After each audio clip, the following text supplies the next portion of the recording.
How does a man go from being declared incurable by Europe's greatest doctors to becoming one of the most vital human beings that have ever walked on the face of this planet? If I got your attention, stay tuned.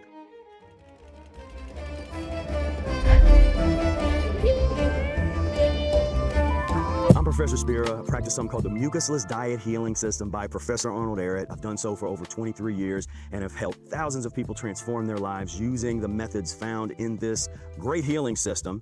Today, I want to talk about Professor Arnold Ehret and really focus in on some of the physiological, some of the physical elements and attributes and these brilliant and remarkable things that he was able to accomplish physically as a result of this diet that he created, this mucusless diet healing system, along with this fasting processes and all these things he was doing, being out in nature, call it the back to nature renaissance, of which Professor Arnold Ehret was a major contributor and progenitor.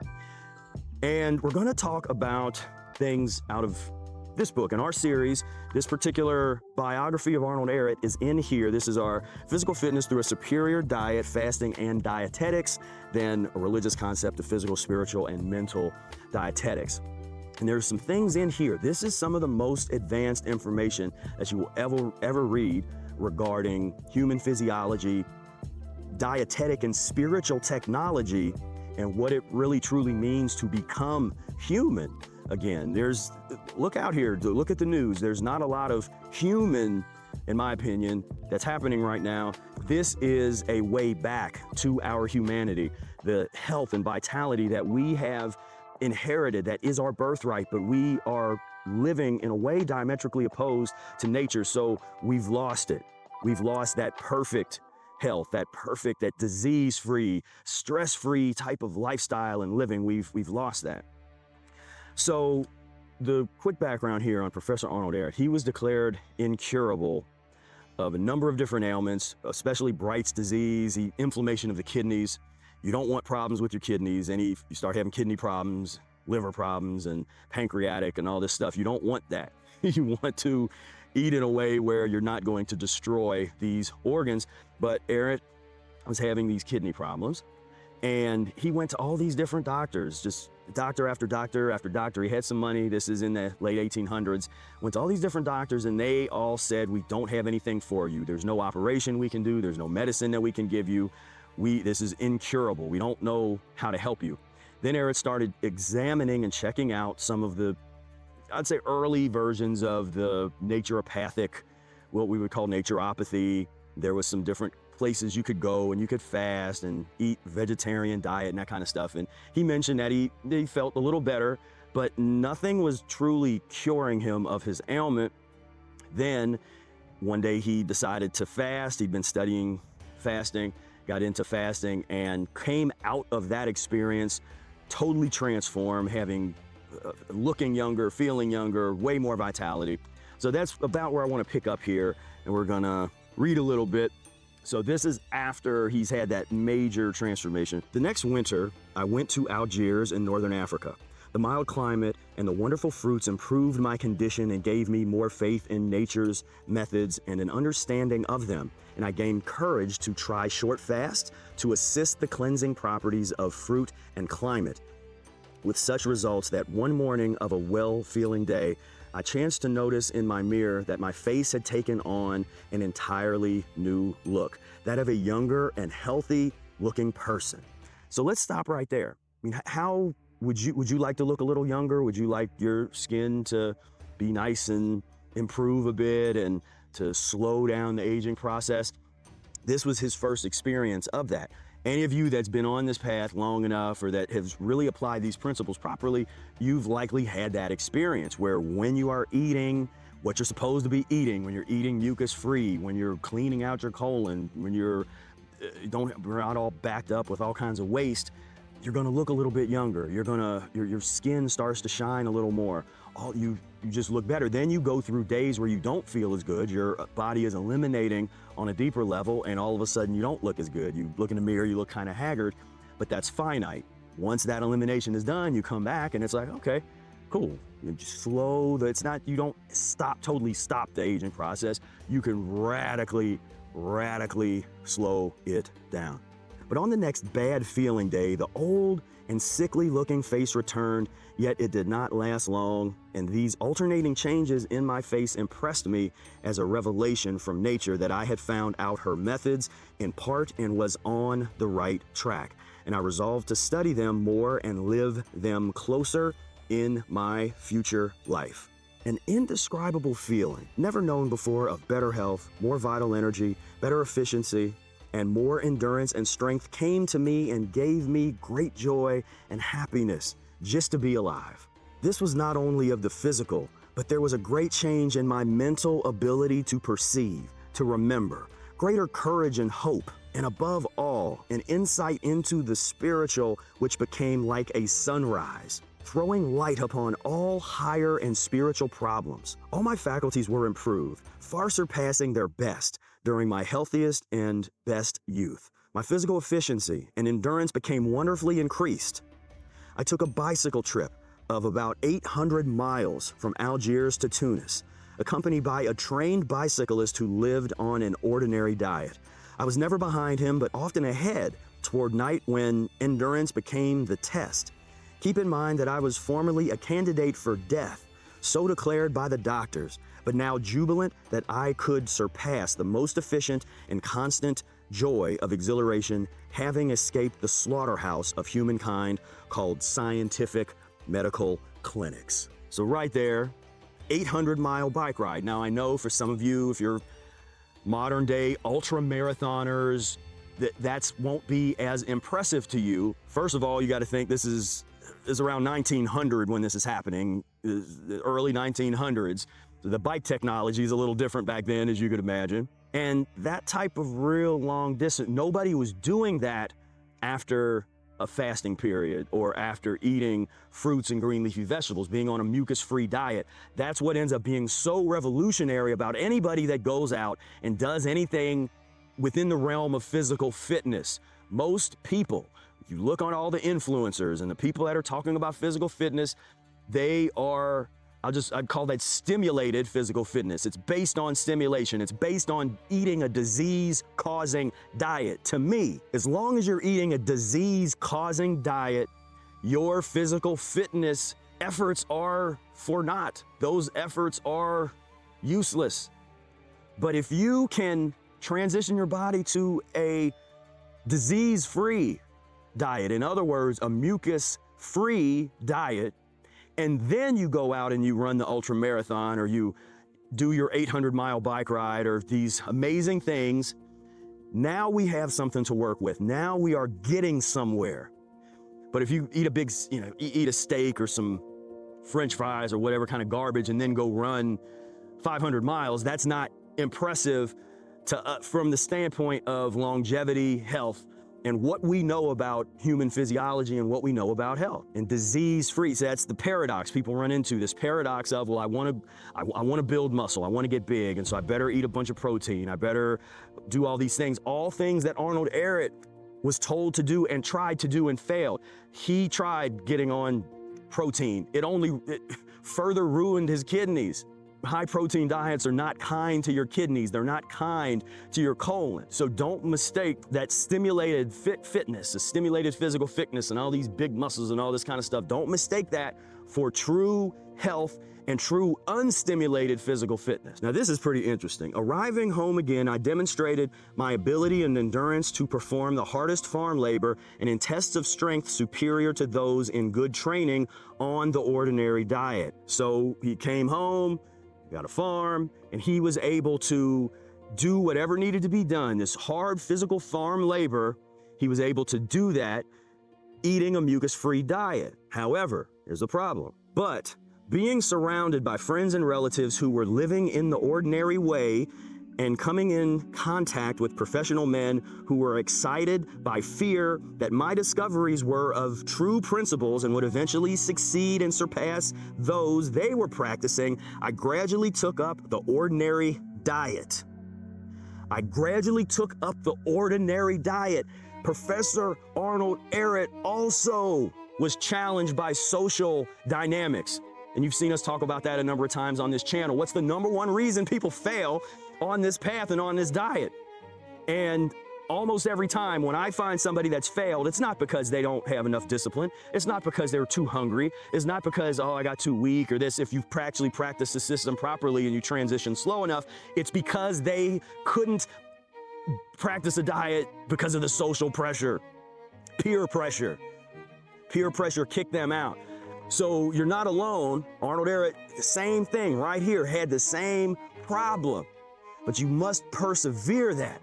Whether you do it the way I did it, which I guess a lot of people can't do it that way. I've been told it's hardcore. Been told what I've done when it comes to social pressures and things, that it's that not everybody can do that. I disagree. I think you can. I think you can do it. It's shift your attitude, plug in. But join the Mucus-free Life membership program. Plug in. You know, it's sponsors for today. Professor Spira's Mucus-free Life membership program. If you do want to plug in, you want to avoid what Ehret went through here and help you combat the peer pressure, join the Mucus-free Life membership, plug in to me. I can help you push back against that peer pressure, because it's an attitude, honestly. It's a mindset and an attitude. And once you know that it doesn't make any sense to eat disease-causing foods to make people around you happy, your partner, your parents, your whoever, that doesn't make any sense. But emotionally, we're dealing in the realm of emotions. So it's not about logic. So it's, oh, how do you feel? Oh, I don't want to, I don't want to make these people feel bad, or that people-pleasing nonsense or whatever. It's like, if you want some help obliterating that, join the membership, come to my Q&A session, talk with me, and download some of this mindset, so that you never have to have that problem ever again, because that's a horrible problem. And I love that Arnold Ehret shared that here, because this is like I said, the number one reason that people end up failing on this path is not because the diet is too hard to do. It's because the social pressure for a person that hasn't calloused their mind, developed their mentality, and worrying about what other people think about you, the people pleasing, want to make sure everybody around you feels good. As long as you are holding on to that's that crabs in a barrel type of crap, you're not going to be able to have long-term success here. But that's part of this path. It's going to push you to overcome that. So let's see what Ehret had to say here. How did Ehret overcome this? So he said, I gradually took up the ordinary diet. Fasting was then very unpopular, and living in the family of my sister, who threatened to prevent it should I attempt one, I could not take up again what I firmly believed and had proven by actual experience, that fasting, simply eating less, was nature's omnipotent method of cleansing the body from the effects of wrong and too much eating. I had also found it the master key to mental and spiritual unfoldment and evolution. So eventually, Professor Arnold Ehret learned his lessons. He learned that you can't be worrying about making people happy. If you need to change your environment, you change your environment. If you're going to be in a place where somebody is going to have a problem with you fasting and you need to fast, then you need to take responsibility for your environment to the extent that you can. Because this is not a path for excuses and for feeling sorry for yourself. This is a hard path, hardcore kind of path. It requires that. It requires that hardcore mentality to take drastic ownership. You take responsibility and ownership for whatever the circumstances are. And it's so easy for people to blame, well, I don't have enough money, I grew up this certain way, I'm in this family environment, I have this partner that thinks a certain way, does a certain thing. You have to take full responsibility for every aspect of your life and deal with it. And this path teaches you that, teaches you how to do that. So the final excerpt I'm going to read here. To test our efficiency at exhaustive labor, we took a trip through northern Italy, walking for 56 hours continuously without sleep or rest or food, only drink. This after a 7-day fast and then only one meal of 2 pounds of cherries. This was called by the professional minds that knew of it a most marvelous test from their viewpoint. From what came the energy for this efficiency? From nitrogen, albumin, organic salts, fats, vitamins, or from what?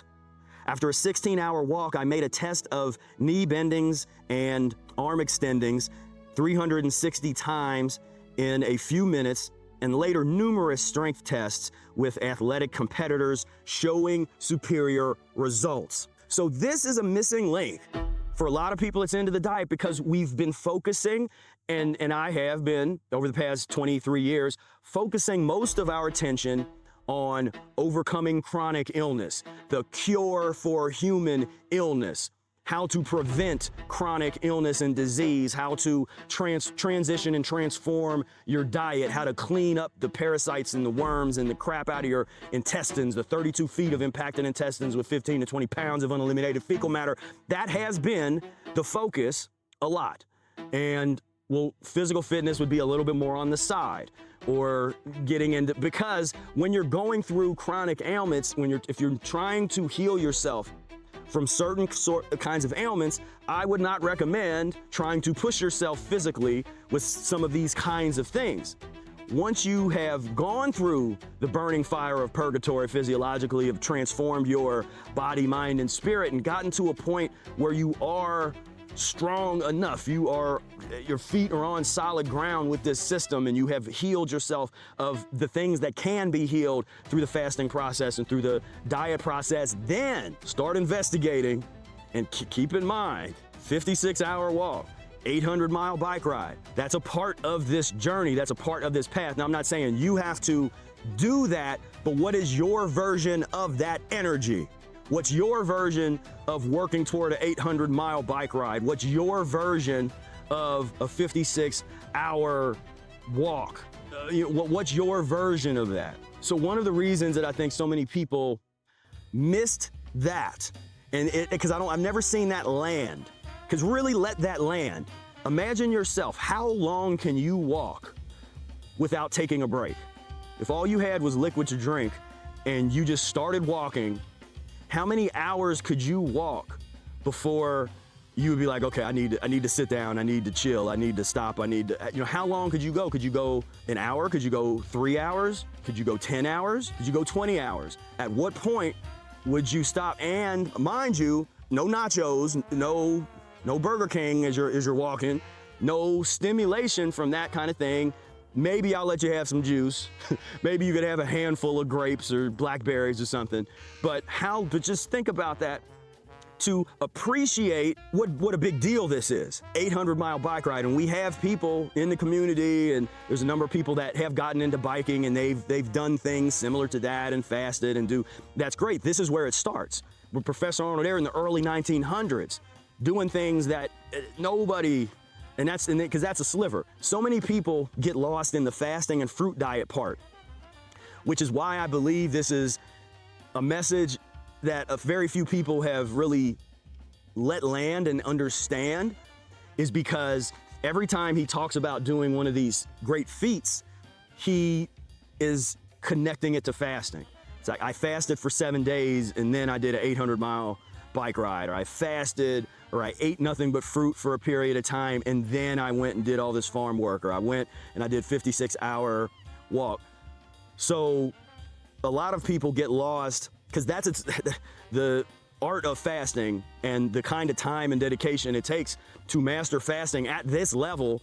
It's not just like a throwaway thing, like, oh, all I got to do is not eat. And there is a whole art and science to this fasting process. Check out Rational Fasting, Mucus-free Diet Healing System, get deeper into our work. We get into fasting elsewhere quite a bit. But it's really important to understand, to kind of not get so smitten and taken away with the message of fasting. And yes, the omnipotent method of transformation and healing for humans. But as we say in Rational Fasting, or at least as I say, fasting is a relative proposition, and it changes as your body transforms and changes. The notion of what would be considered fasting levels for your body is going to change. It's what I define as a fast for my body now is totally different than it was 23 years ago when I started practicing the diet. That's other videos. We talk about fasting and elsewhere, and we'll do it more. But this is just something I want to leave with you. Really think about this. Think about what does it mean to be able to do physical feats when you're in a non-stimulant environment, when it's not based on eating all of the hamburgers and hot dogs and this kind of normal stuff that a lot of these people eat, then maybe you get the ones that no processed food, but their diet consists mostly of some kind of meat. They say meat, they like a good meat. It's like, no, there's no good meat, but some type of meat or low carb, they get the keto diet, all this stuff is popular now. That's not what we're talking about. The benchmark, again, is a disease-free diet. Can you do 800-mile bike ride after having transformed your body on a disease-free diet, disease-free way of life? So it brings in the fast. It's, part of the mucus diet healing system is the fasting, is the sunbathing. Arnold Ehret used to stay out in the sun 3-4 hours a day and just take all that sun in. So you can do all this physical activity, be out in nature, be out in the sun. What's that starting to look like? That's starting to look like a transformation of physical culture. That requires where it's not about being indoors, walking on a treadmill while you're doing work. And I know that's the trend. It's like, well, I have to be in this office building, in this office job. Let me buy a treadmill so I can walk while I'm working. It's like, no, go outside, get in the sun, breathe the air, hug a tree, go swim in a lake, be grounded. Be grounded in nature. When you combine being grounded in nature with the diet, with the physical fitness elements, you have a recipe for true and permanent transformation. So I thank you so much for tuning in. Again, if you would like to work directly with me, you want to join a community of dedicated people that can support you, that have, many of which have been in your shoes, have dealt with the challenges of bringing this diet home to people that don't understand you, that are fearful that you're being too extreme, or that if you want to be with people that can truly support you on this path, I invite you to join us in the Mucus-free Life membership. Go down below, click the link, join us. We have an amazing time. There's so many perks. There's so much additional information that's in there that we don't have out here made public. So click the link right now. I'll see you at the next Q&A session. So again, I thank you so much. If you want this, you can find this on Amazon right now. We used to have it on our website. We may have it again on the website. For right now, you can find this and all of our books on Amazon. If you type in Professor Spira, Mucus's Diet, you can find my author page. We'll put a link for my author page down below, Amazon author page. That's worldwide, by the way. Search in your local, wherever you are around the world. We're all over Amazon everywhere, so you can get a copy of this book. If you get this, I encourage you to get all 7 of our books. It's totally worth it. It's not biased, not biased at all, but just if you really want to get the full feeling of what these books have to offer, read the Mucus Diet Healing System, then Rational Fasting, then you get into my book Spira Speaks. You got Definite Cure of Chronic Constipation, Thus Speaketh the Stomach, and then Physical Fitness. You're ready to go. You're gonna know more about human physiology and true health than 99.99% of people on this planet. So I thank you so much. Until next time, peace, love, and breath. And before you go, I'd like you to take a look right here. This is an amazing video that has been hand-picked for you. I want you to click right here, and I will see you over there. Peace, love, and breath.